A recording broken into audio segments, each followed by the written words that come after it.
Magluluto ako ng taugi. Ang aking ilalagay sa taugi ay manok.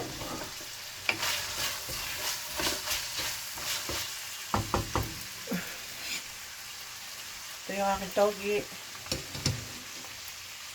Ako ng sili. Lagyan ko ng bawang.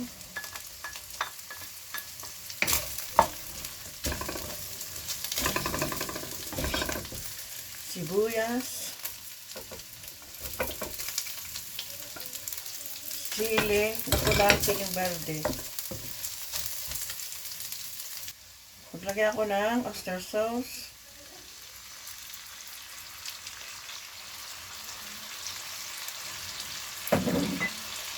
Sili.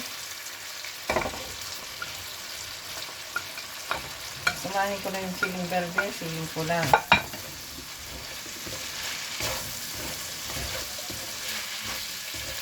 Isagisahin ko lang, tapos mamaya yung taugi at saka repolyo.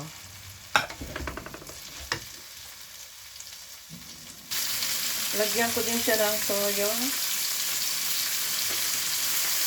Pero kaunti lang. Dansahan lang. Ako nalagyan ng toyo. Hindi madami.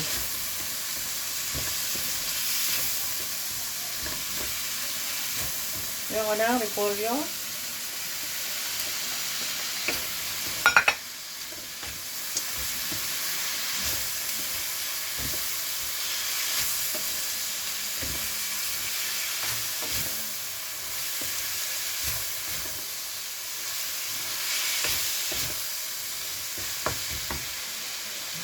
At nilagay ko na yung taugi. Masibol na balatong. Masibol na munggo, guys.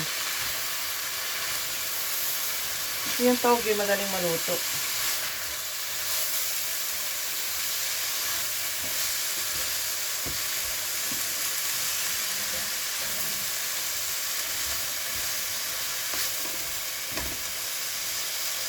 Lagyan ko pa na taugi. Lalahat ko na dahil masisira lang to.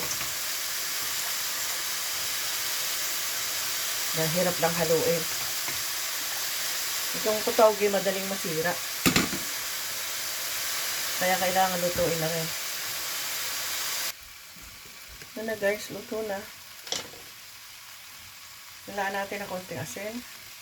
Dahil may toyo na to. May oyster sauce. Dahil yung oyster sauce maalat din yan. Kasi hindi na ako naglagay ng tubig dahil yung taugi magtutubig na rin yan. Yan, luto na. Guys, luto na aking taugi recipe. Taugi recipe. Na guys. Yan, nakagawa na naman ako ng simpleng ulam, gulay na taugi.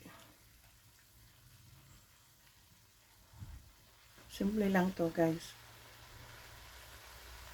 Sana magustuhan nyo.